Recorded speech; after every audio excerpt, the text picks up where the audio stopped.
Awesome. Well, thank you all for coming and showing up to geek out about narrative-based learning with me. My name is Mike Stein. I am the director of design at my instructional design agency, ID Atlas.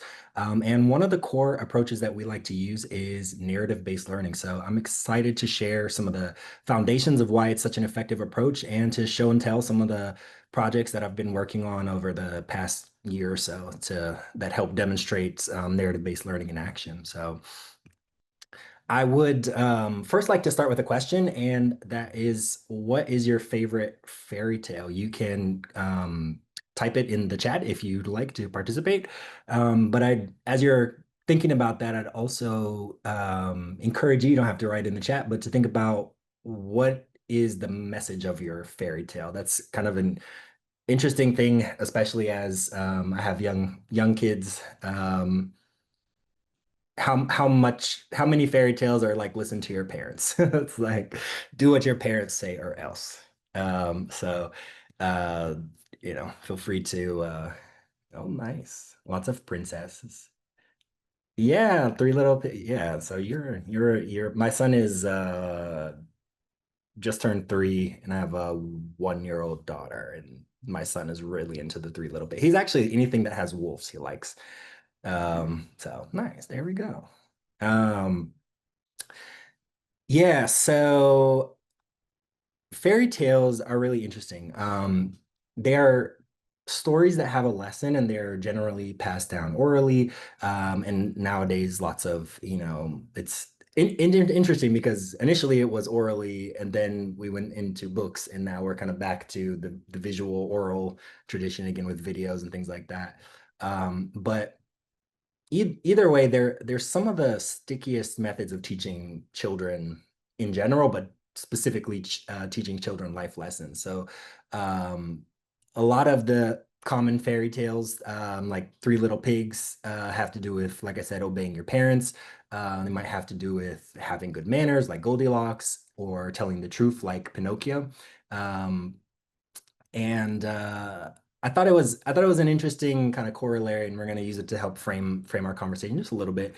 But as we talk about narrative-based learning, I wanted to help kind of contextualize that within the metaphor of the Three Little Pigs. So my son again really likes the Three Little Pigs, so I thought it was a nice way to kind of combine the story that I'm hearing all the time right now. It's like every day I hear the Three Little Pigs, but into how we can use narrative-based learning in teaching and instruction. So we have the house of straw, the house of sticks, and the house of bricks. And they are not necessarily ineffective methods of teaching, but they are relative in the ease of use and application of like building these things and adding it to your courses or to your teaching and learning. So stories are kind of the easy way. It's pretty easy to add in stories or kind of just narrative in general, which is the whole point of narrative-based learning. It's fairly easy to just throw in a story or add in a story to add context and things like that. We'll talk a little bit more about how to do that and what that looks like as we go through the presentation, but that's the first way. You also have scenarios, which are, my house of sticks or house of wood, which are maybe a little bit stronger, but also take a little bit more work to put together. And then you have simulations, which are very robust. They can really be impactful. They can be memorable, but they're the bricks. They take a lot of work, and you can't go out and play with your other two brothers in the river while you're building your house of bricks. But I wanted to kind of guide you with that. We're going to talk about stories, scenarios, and simulations throughout the rest of this presentation. But I wanted to be able to demonstrate a little bit more of the power of narrative-based learning. I wanted to just share a story with you guys here. So meet Nurse David. David's on break when he gets an automated reminder. Mandatory annual hospital safety and emergency preparedness training is now overdue. He rolls his eyes. It's the same 45-minute presentation as last year. He puts it on in the background, half listening while he's eating his lunch. He sees blueprints of evacuation maps that don't quite match his specific wing. He hears the narrator list off emergency codes, code red for fire, code black for bomb threat, code silver for a person with a weapon. And he clicks through, takes the quiz, gets an 8 out of 10, moves on with his day. Compliance box is checked, right? But a few weeks later, it's a chaotic afternoon. Suddenly, an urgent announcement comes over the hospital PA system. Code silver, I repeat, code silver in the West Wing lobby, in the West lobby. This is not a drill. The abstract code from the video is now a terrifying reality, but David struggled to keep it straight. Was this code silver a bomb threat? Was it a person with a weapon, or was it an unaccounted for elderly patient? Then he hears a bang, bang. His mind races as he looks over at his non-ambulatory patient. Where's the nearest secure room from here? Should he try to barricade the room or attempt to move his patient? What should David do? So maybe I'm going to ask you this question. Why is narrative-based learning so powerful? But I guess, first of all, who can relate to Nurse David in that situation? Maybe not the second situation, but in the first part of that, I think, this is very much based on a true story. I've personally done that a lot with a lot of compliance training.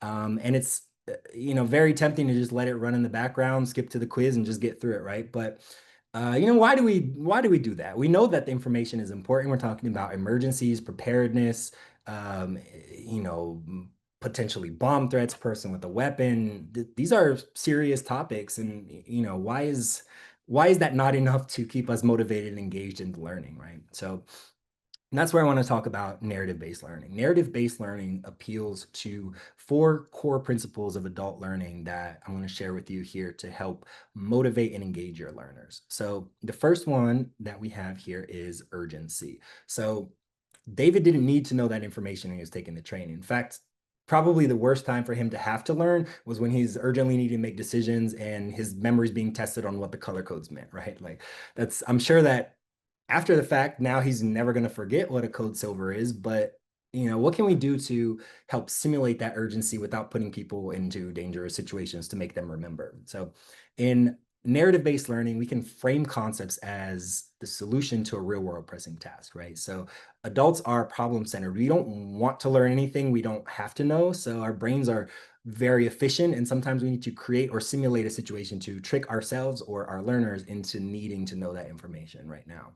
But sometimes it's not enough to just tell me that I need to know the information. I also need to know why I'm learning what I'm learning, and because the boss said so is often enough to get people to take the training, but not enough to get them to care about the training, unfortunately. So we need to be able to demonstrate that immediate value of the learning to the person who's learning it, right? So in this case, using realistic scenarios, putting your learners in the shoes of the professional, bringing them into the situation that might help them face, that they're going to come up against in the real world, helps reiterate that importance and the meaningfulness of the training. So far, we have simulated some urgency, demonstrated the value of the information, but narrative-based learning goes even further beyond that and can appeal to the experience that adults already have by providing context for the learning, right? So we have context.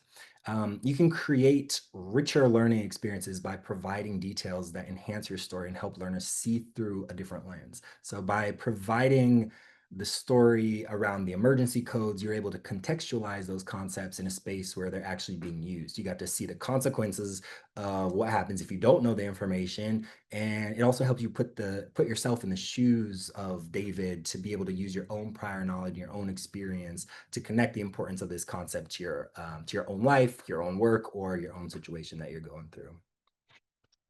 And finally, narrative-based learning can help increase learner autonomy. So stories kind of naturally ask us to predict, and they keep us guessing on what's going to happen next.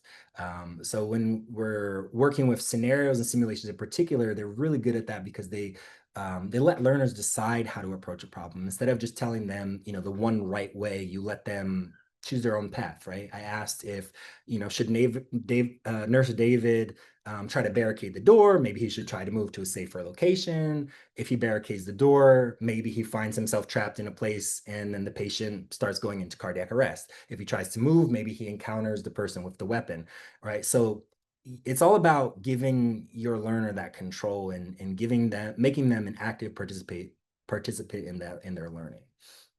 So by giving them that autonomy, we're honoring their self-concept as a capable, self-directed adult, right? So these are 4 principles: urgency, relevance, context, and autonomy. These are the why, and they are the kind of theoretical bricks for building the training that actually works. But now let's move on from the why to the how. I'm going to show you a few practical examples of how I've applied these principles, starting with the simple reframe of a traditional textbook. So about a year ago, I got a contract to write up a couple of textbooks on design thinking for learning designers and project management for learning designers. And, I feel good about the content, and I even leverage stories to kind of kick off the chapters with an introduction to put the learner in the context. But at the end of the day, it still kind of felt a little constrained to me. And when we're designing instruction or instructional content, a lot of times there's not really a right answer. Like, there's a lot of different factors that are at play, and sometimes the answer depends on the situation, and sometimes the answer is like, yeah, it depends, and a textbook makes that a little bit difficult because you have to write down the words and you have to provide an approach. So it's like almost the format of the textbook itself misrepresented some of the content that I wanted to get across. So a few months ago, I decided to start putting together the ID case files, which are a set of choose your own adventure scenarios where I have the reader role play as an instructional designer at a design agency and put them into real world situations, most of which are based on things that have happened to me or people that I know. And, some are invented, but like all of this is things that have some relevant content to the work that I do every day. And that's what I wanted to bring into that textbook to make it more relevant, make it more, real for them. So what happens, I'm going to share here. I have a scenario where we start with the dilemma, and we've been hired as an agency with this company, and the CEO has this problem. They're struggling to do this, and I've invented some quotes for them, and it kind of just gives some background of what's going on in the world around the concept. So I gave, in this particular one, it was focusing on doing market analysis. So gave them some of the market analysis and said, this is a real situation and this is what's going on. And then I pose a decision point. So they have to decide, should you try to compete against another compliance training company, or should you try to build a new market? And, I gave them some defined situations where they can pick, and then once they decide, oh, I want to see what happens if we decide to compete for the compliance market. So you click, pops down with some consequences of that action. So it actually goes through and shows, okay, you did that. This is something that might happen. It's obviously, again, the nature of it being, it depends, and there's so many factors involved with companies and different things. Like, this is not always what's going to happen, but this is what happened in this scenario. And it kind of reiterates that point of really providing that context and seeing the consequences of your action. So you can either debrief the situation and what happened, or you can go and click on the other one and see what happened if you pick the other choice. This is another way of, helping the learner explore and giving them that autonomy to say, oh, well, no, but actually I wanted to pick the other one. And you're able to, again, quickly, easily show this consequence and, the different options that you have. After going through the consequences, each section has, each of these case files has a debrief. And we go and we talk about, I think that's actually, that broke the link there, but that's okay. Talk about conducting a market analysis. So this is the actual content of the textbook that I wanted to get across. So we had a lot of setup. We had some context. We had some decision point, and then we had the consequence. Now we're getting into, now you care enough to want to learn about the concept. So these are the things that inform those decisions. These are the things why you would pick one option over another option. So again, a little bit of reframing, adding the story to the beginning, adding context around it, and then giving them decisions to be able to choose from, you know, option A or option B. So I have a lot of that. And then at the end, I have a kind of longer term, you know, this is what happens in this situation, and this is how you should think about things. The project is actually a little bit unique in that I shared this online on LinkedIn, on Reddit, and then on a couple of other professional communities. And I asked for feedback. I asked for people to contribute. You know, I put a poll up and I said, which of these options would you pick? Again, a lot of times there was not a right answer necessarily. It was like, well, I would do this in this situation or this in this situation.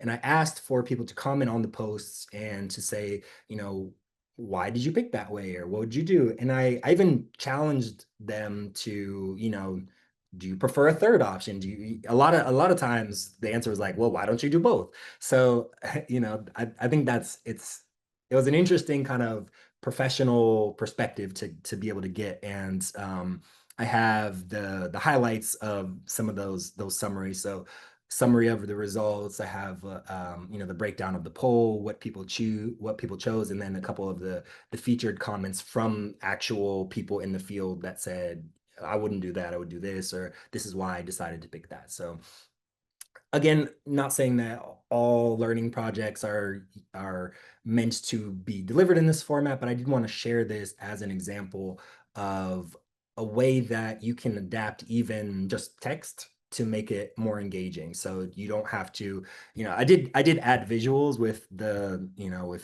these are actually AI generated people, but I was able to, for the most part, just restructure my texts in a way that just centered it around learning around a problem, and you know, trying to push the learner to think a little bit more rather than you know, just hear my answers basically in a textbook.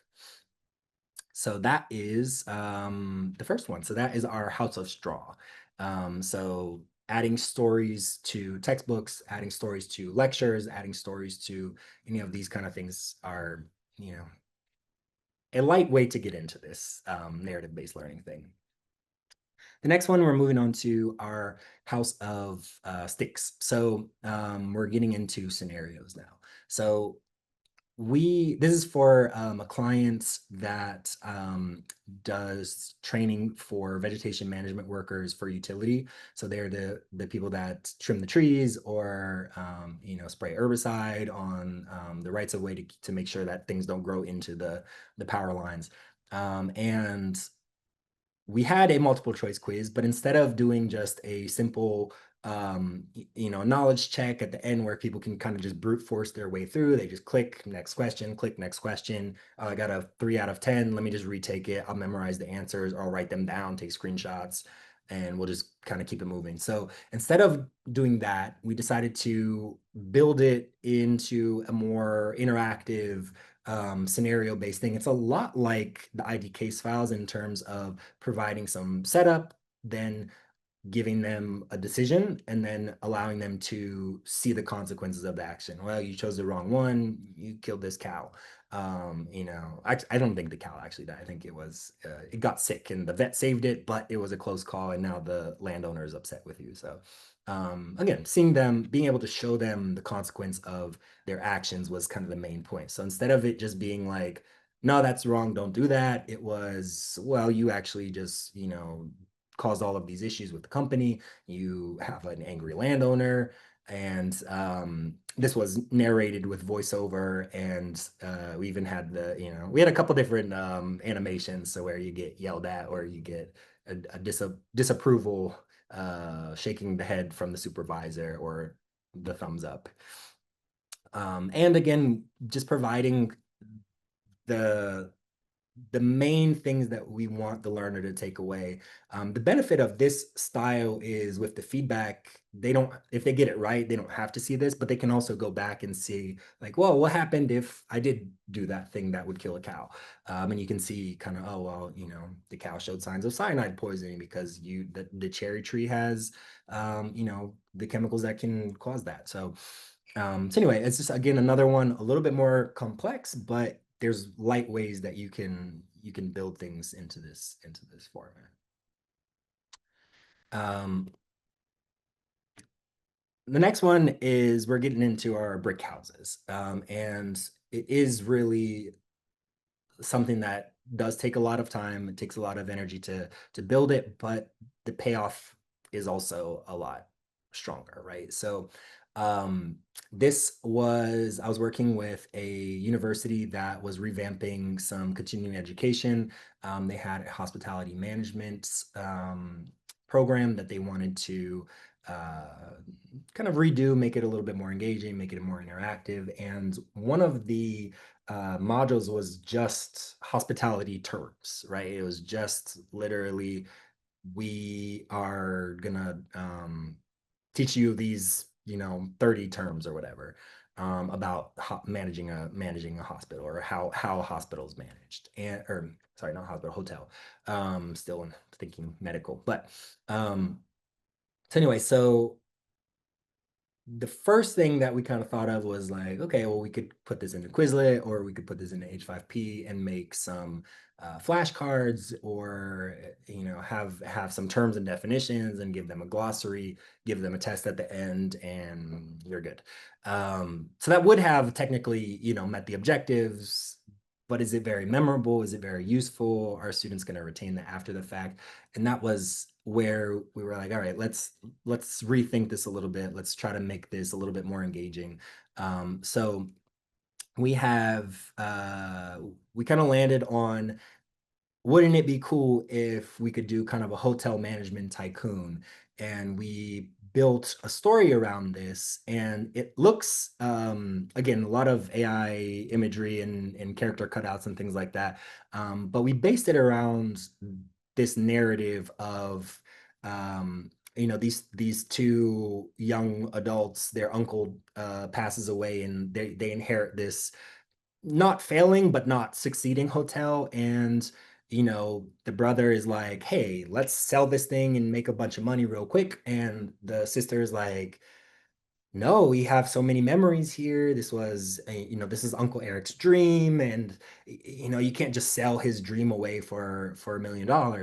And we added a little bit of urgency and a little bit of stakes to the conversation by saying, all right, well,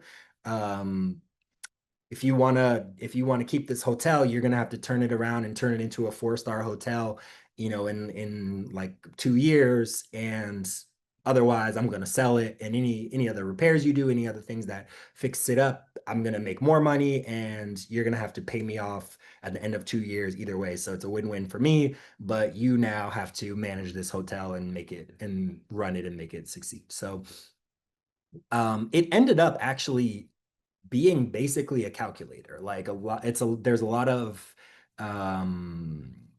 fancy logic behind a lot of these things, and all of these variables and things affect each other. But at the end of the day, it's basically just saying, if you raise the room price here, if you offer this amenity, if you invest in your hotel, how much can you charge in the room, and how much are you going to make each month? So we had these monthly reports, we had the balance sheet, you have different room stats and upgrades that you can do. So how many rooms do you have? Do you buy more rooms? What's the rate that you send on the room? And what are the upgrades, and what are the how many even to how many staff do you hire, how much do you pay them, how much do you train them, because all of these things at the end of the day affect service. And that was kind of the key, like, contextual takeaway, because it's not just a bunch of terms, you know, by themselves, right? It's all of these things matter, and all of these things impact each other. So that was where this simulation really added a lot of power and value to this course, because now it's not just, you know, oh, I remember what ADR is, I remember what amenities are, I remember what average daily rate is, but it's now, well, if I hire more staff and I put in a pool, how much can I charge, and how does that affect, all of these different stats and things like that. So basically it's kind of just a calculator, and then they say, all right, these are the stats I want for this month. They hit the start month button over here, and then that takes them into a little cutscene. Different random events happen throughout the game, and they, pipe burst, or there's a football game and your hotel gets really full and you get extra money. You could have raised the price. We even built in a kind of feedback mechanism for them, so that we had these recent reviews which hinted at some of the things that the student could do better or could improve to like get more, I guess, cash inflow or make more money at the end of the day. And basically those were checking for different variables. So, okay, hey, your room rates are really low, so that the guests are really happy, but you're not making money. This was a steal, this was a bargain, or like, wow, you're charging way too much. This is a ripoff. I'm never coming back here. Or look at the size of this pool, like, or how can you be a 3-star hotel and not have a business center? So we kind of tried to like hint to them without saying like, okay, now you need to build a business center. Now you need to do this. So just to have a sense of that, I do have, I believe this is made available. I'm not quite sure exactly where this is being made available, but I know that there was a link made available to all the attendees of the conference. If you wanted to kind of check this out in more detail and see, kind of play through it and see it yourself, this is a live link. Get out of the way, Zoom. Over here, and you can see kind of what it looks like and how it kind of plays for the learner. So what a dump. Uncle Eric should have taken better care of this place. He might have been able to leave more than this rundown shack of a hotel. yeah, and then you kind of click through it and you can hear the narrative and the story behind it. I wonder, I think Uncle Eric. Yeah, well, at least we can still put this place up for sale. I'm going to skip over just a little bit forward to the kind of tutorial part of this, because I think that is also kind of interesting, of the way that we did the direct instruction, because a lot of it's kind of like feedback based on randomly making decisions. This was like module 6, so like they had some prior knowledge at this point, so it wasn't just throwing them into the deep end. But I did want to just share this section here. Well, time to get to work, I guess. Hey, what's that? It looks like Uncle Eric's notebook. Dear Ramona, if you're reading this, I'm probably long gone, and that no good nephew of mine is probably trying to sell off the hotel to the lowest bidder. So we kind of invented this like ghost of Uncle Eric to be able to provide instruction to Ramona even though he's gone. So by her reading the diary, you can see things like, oh, what are these different things, and how do you play this game, and like the tutorial. So again, basing it in narrative rather than just saying, and this is how you play the game. There's real stakes here. There's real things that the learner hopefully cares about, and we're trying to increase that sense of, I want to play this, I want to learn this, I want to understand, and I want to succeed at the end of the day. So I'll just play. But if I know you, here. And I do, you've likely stepped in, offered to take the reins, and bring my dream of turning this place into a 4-star hotel a reality. I'm going to skip forward just a little bit here so we can see that. So he's just saying, in the diary, you'll find everything you need to know, and he'll give you a quick rundown on how things work. There's a quick little tutorial here explaining what the different pieces of the kind of overall interface are. So you have your hotel stats, you have your monthly report here, your total profit, all of that kind of stuff.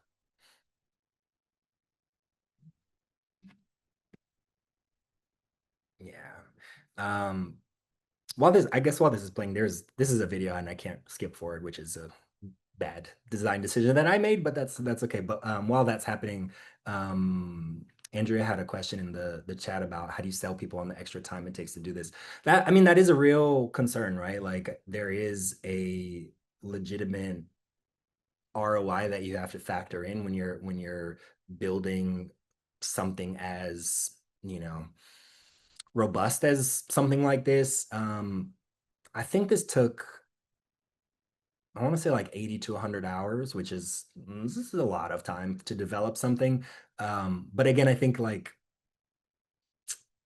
the payoff, the context, and all of that,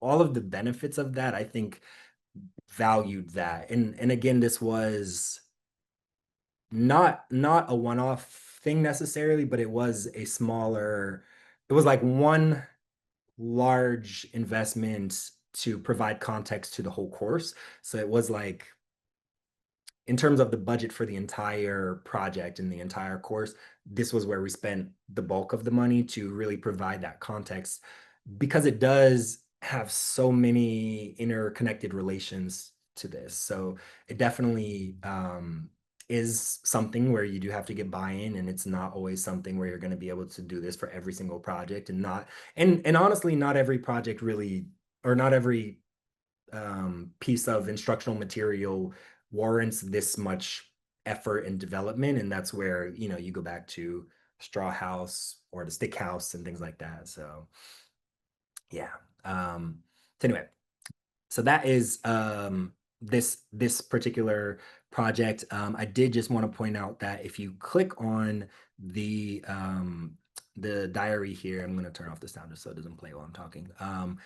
He does go through, and you can see, okay, in the hotel stats, what should you know about hotel stats? What should you know about room stats? So each of those sections you can click on anytime and go back and see, okay, these are the things that you should know. And then there's another recorded video that really talks about that specific thing. And this actually does have a back button, so I don't have to listen to the whole thing.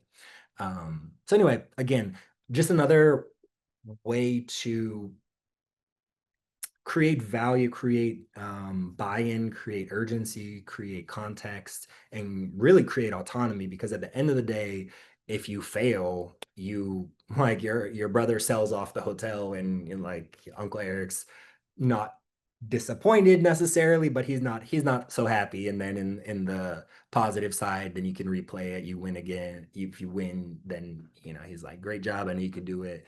You get to stick it to your brother, and, you know, show the value there. So awesome. So I will jump back here. And so that is, again, turning flashcards into, again, a very heavy narrative-based simulation, but nonetheless a useful and impactful, contextual-driven product. And the last one here is, again, sticking with the brick house. It is the informal on-the-job training where you kind of just learn by doing. This is the same client as the scenarios, but this is taking it a little bit further than the scenarios and building out a full-on game that, again, the theme with these simulations is you can provide so much additional context to the job or to the work that you want people to do and to understand about the work, that it's really valuable to see this. So in this one, you are a vegetation management worker, and you have a you know, a sample right of way, and you have the focus here was helping crews understand the importance of identifying plants. So helping them understand that not all plants need to be removed. Not all plants are going to grow tall enough to get into the wires, and not all low growing plants that are not tall enough to get into the wires are something that you want. So whether that's an invasive plant that's going to spread out and take over your whole right of way, that's also an issue. So it's providing some of the nuance that, again, you would learn on the job over time, but when you're onboarding a new crew member, you're onboarding a new person, you don't really have the luxury of, you know, waiting for a couple months for them to make mistakes and get it all together. So that's kind of where the value of this one was. In this one, you can select your tool. So you had an option of different control methods, whether that's chemical with herbicide or physical methods like a chainsaw or a giraffe to prune the trees. And then you are actually going through identifying plants or not identifying plants and just spraying or cutting down everything. And you see the consequences of that. The big thing that I was really proud of and that I was excited to be able to provide to the crews is these metrics down here at the bottom track again a little bit. It's definitely a simulation, so it's obviously not like the actual cost of doing these things, but it was simulated. So like every time, you know, for every second that you're holding down the herbicide wand, it's like $2, but you're also paying the salary of the person to be out there. So that wasn't necessarily like thoroughly explained in the simulator, but the cost going up was something that's immediately easy to understand. Like, oh, I'm out here, I'm doing this thing. Oh, my cost is rising. I better make decisions. I better do this thing because, you know, time is money. And the faster you go through things, the least cost there is, there's less salaries that you're paying. And that's not something that the average herbicide applicator is thinking about. They're thinking like, I am getting paid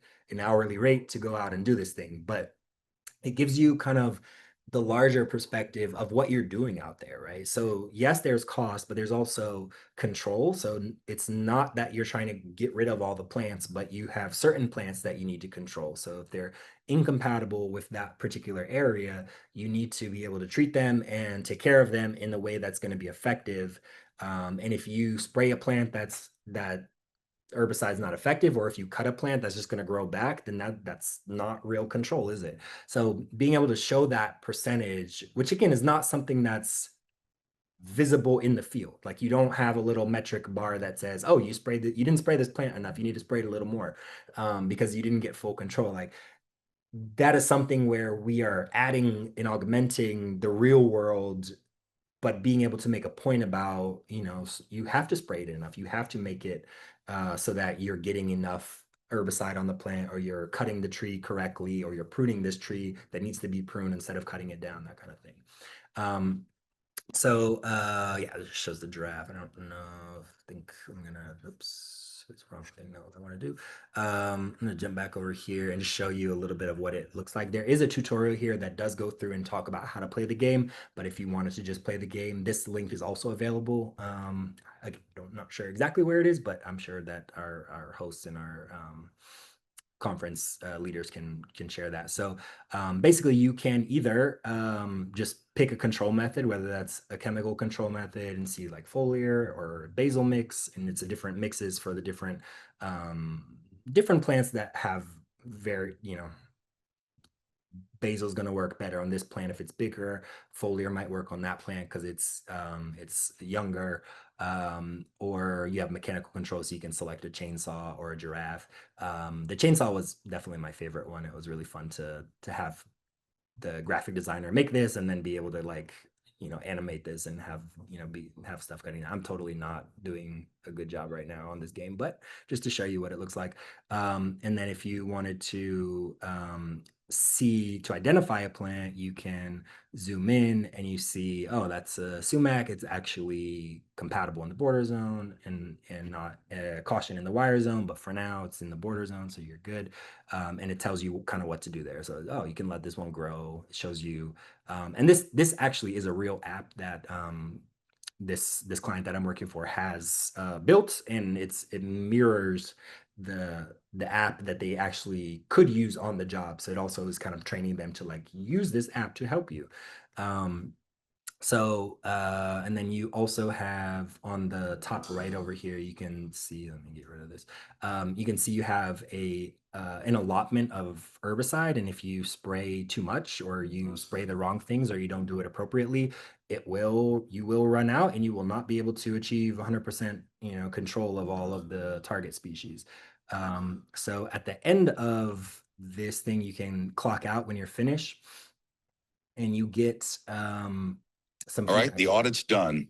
Let's see how you did. Your cost management was excellent. You made smart, efficient choices with your methods and didn't waste time. The control percentage is below our 95% target. You used ineffective methods on some key incompatibles, or miss them entirely. This will require a significant and costly retreatment. Off-target damage was minimal, which means you protected the compatible, low-growing vegetation. Oof, reminds me of my first time out on the right-of-way. Don't worry, you'll get better over time. Want to try again? Yeah, so so it's interesting that particular line got revised several times, because to me, I was like, anything less than 95% is failure, which like literally they have a 95% control rate that they have to hit. And if they don't, they have to go back out and retreat. So it is literally a failure of your job. So like I had big red failure and, do these things. And then they're like, maybe we should soften it a little bit. So we landed on that as the kind of solution there. But yeah, but you can play again and again. I believe this will be available for you guys if you wanted to take a closer look at it and play it. So awesome. So I'm gonna jump back here. I think we're doing pretty good on time here. Oh, yeah, and this just shows again, you do get that feedback at the end and see, okay, yeah, you did good on costs. Control was not very good. Your off-target spray was really useful. And I think again, one of the benefits of a little bit more robust simulations is that you can highlight and you can add these invisible metrics like off-target spray. Nobody knows what they're doing, like exactly what they're hitting out there or not hitting, other than when you come back and do an audit, then you see, oh, this is a lot of stuff that got hit that wasn't supposed to get hit, but you don't know in the moment. Whereas this is like a real-time simulation of that thing, even though that's not something that happens in the real world. So anyway, just another plug for that. And then again, showing them you missed this invasive. You get to see some little butterflies because you didn't take out the milkweed, and you get to see all that. So I wanted to pose this question to you all. I think we will have a little bit of time at the end of this to do some Q&A if you do have questions or if you want to talk through stuff. But before we get there, I wanted you to think about, how can you use narrative-based learning? I know in the chat, someone already mentioned about like something similar to the hotel management for like practice management for dental students. So that absolutely would be a really good application for this. But even, some of the things like just adding stories or maybe some of the more simple scenarios, even though the scenario example that I showed you was, there was a lot of visuals in there and that was a little bit more development. Just changing the way you do a Canvas quiz or, Blackboard or whatever your LMS is, how you manage your quiz questions in there could also be there. So I did want you to think about that a little bit. Maybe we'll come back to this at the end. But sticking to our Three Little Pigs metaphor here, what is the big bad wolf in this metaphor here? So again, I will do this with a story. So this is Professor Sophia Flores. As Professor Flores saw the examples of her narrative-based learning, her mind leapt to a 3D first-person shooter mapping the immune response, Cell of Duty. Students could play as macrophages on a search and destroy mission, T cells as self-operatives, and B cells launching antibody strikes. But the daydream lasts only a moment. She snaps back to reality and her inspiration turns to dread. She's a microbiologist, not a programmer, and the gap between her brilliant idea and her actual resources feels impossibly wide. The familiar cynicism starts to creep in, ready to dismiss narrative-based learning as another fad for people with more resources. But then she remembers the key takeaway and something clicks. Start small. Instead of starting the Monday morning lecture on immunology with a diagram of a T cell, she starts with a face. This is Carlos. He came into a minute clinic with an infection that is getting worse despite taking antibiotics. Before they open a textbook, she turns to her class. You're the consulting team at the clinic. What's going on inside of Carlos that we can't see? Suddenly, it's not a lecture, it's a diagnostic mystery. By presenting a real problem that needs solving now, she has created urgency. By grounding the theory in a patient's story, she's provided context and relevance. The students aren't just memorizing facts for the test, they're demanding to know about the immune response to solve a real human problem. Encouraged, she builds on this momentum. A simple quiz question becomes a mini scenario where students must apply their reading to a patient who isn't responding to penicillin, reinforcing the material's relevance and providing context to test students' application skills. Next, she revamps the discussion board, challenging students to use AI to create their own case studies for their peers to respond to and critique. The forum transformed from a chore into a dynamic lab, giving students autonomy and motivation to genuinely engage in discussion. Professor Flores' success didn't come from becoming a game developer overnight. It happened because she started small and used stories to frame her content, intentionally building her instruction around the 4 pillars of adult learning. So I will, with that, I will end. I think we do have about 10 or so minutes for Q&A, but I did want to, I'm happy to answer any questions that you guys have on any of the things that I showed you or about narrative-based learning in general. But I am genuinely curious if there are other applications where you feel like narrative-based learning could play a role, and yeah, just happy to kind of chat.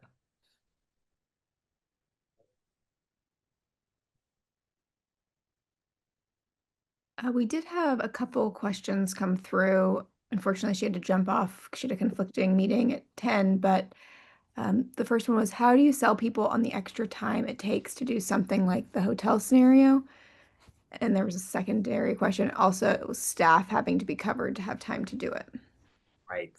Yeah, I did address that a little bit during the session, but I do think that is it's a legitimate concern, and I do think that is something that you do have to reckon with a little bit. Part of it is identifying topics that the traditional approach or whatever you're doing right now isn't working and it's causing problems. I think if you can identify a pain point and say, so we gotta do something about this. What can we do about it?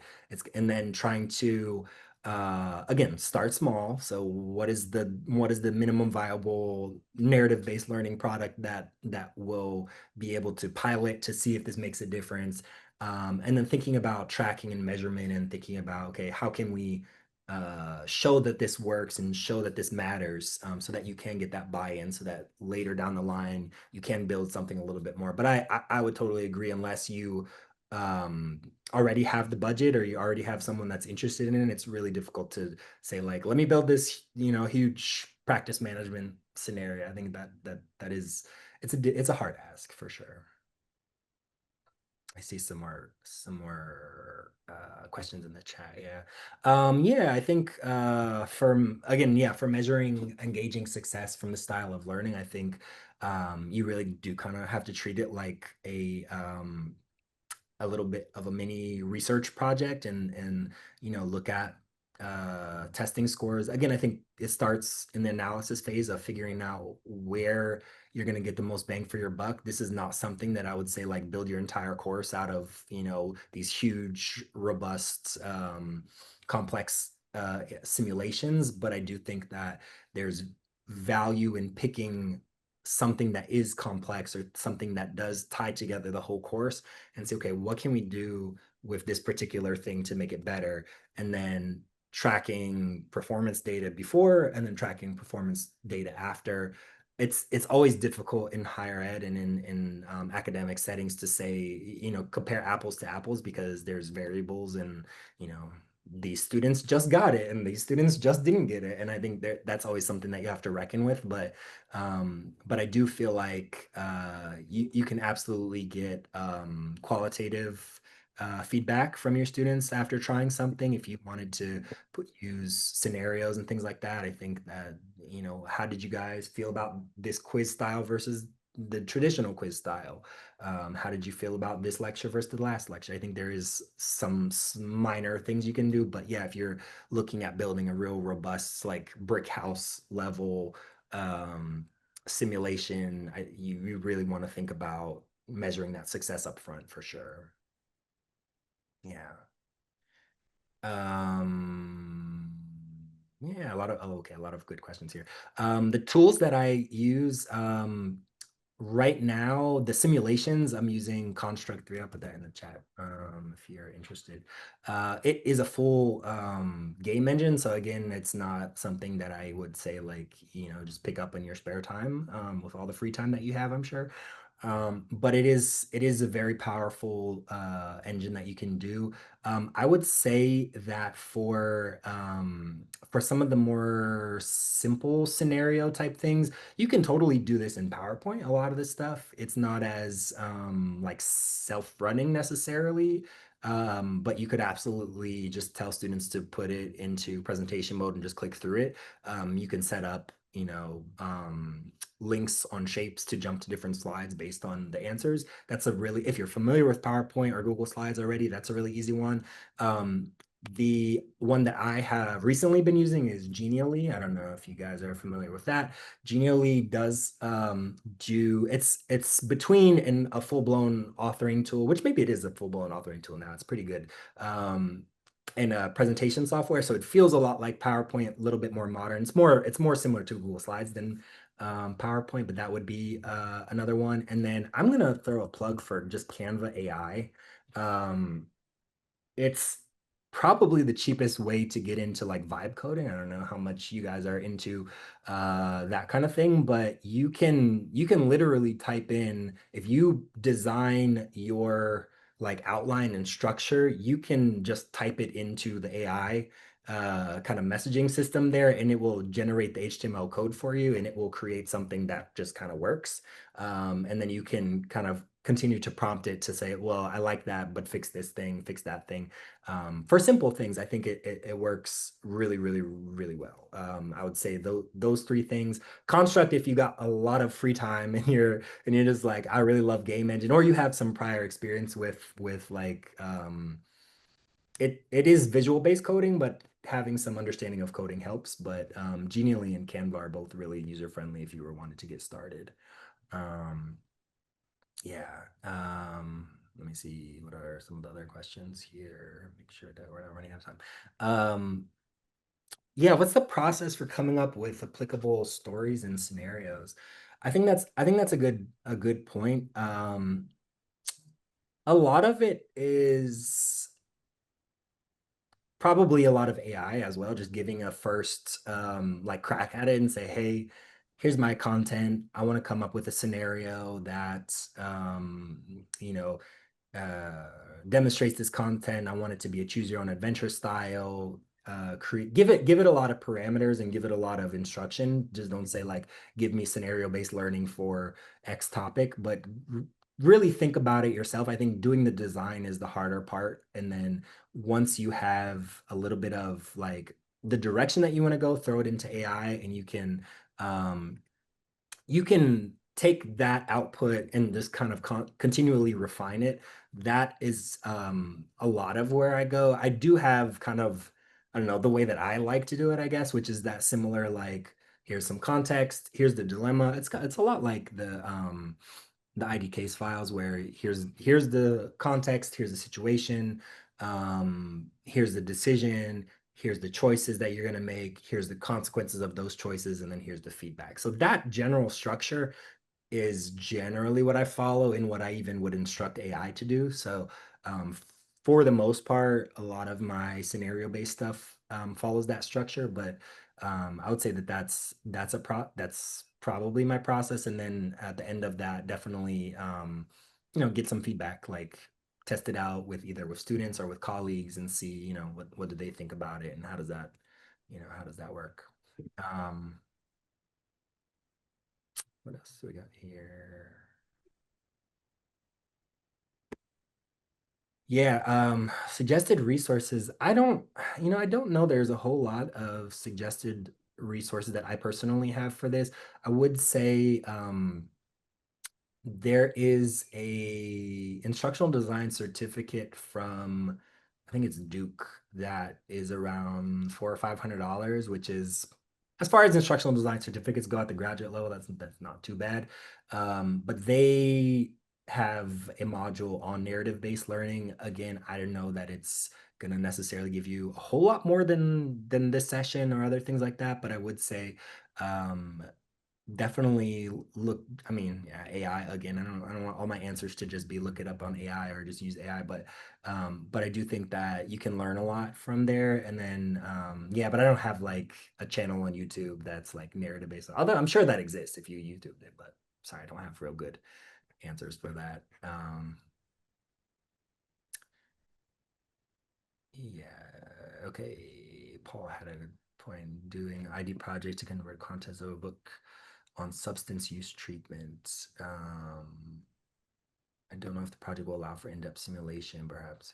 Yeah, I would say if you're doing e-learning, the best ROI is just building in scenarios and not even, I mean, you could do some simulation, but like just patient scenarios. I mean, like in the medical field in particular, there's a ton of like use of leveraging of case studies. Like that's something that's just built into like the field and the profession. So definitely like leverage those. But I do think like maybe adding a story around that, like potentially giving them like you are running your own practice, or you are working, you just got hired at a substance abuse clinic, and you know, kind of, again, not saying everything has to be in the IDK style, case files style, but I could see value in having it be something where, you know, you're in this practice and we're going to follow you through.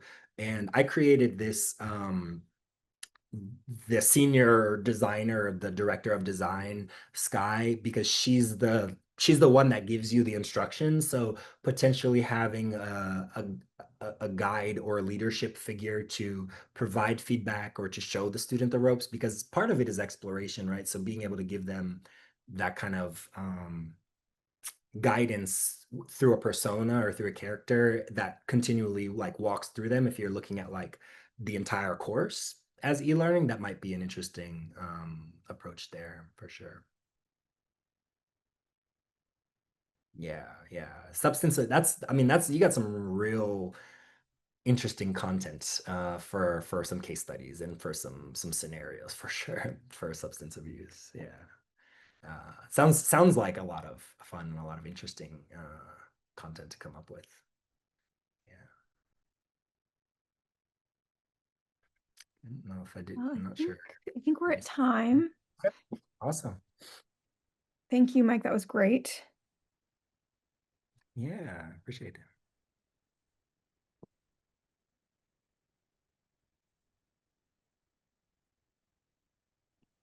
Awesome.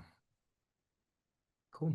Feel free to reach out by email or on LinkedIn. I'm happy to chat more. Love to talk about narrative-based design and design in general. So awesome. Thank you guys so much for coming.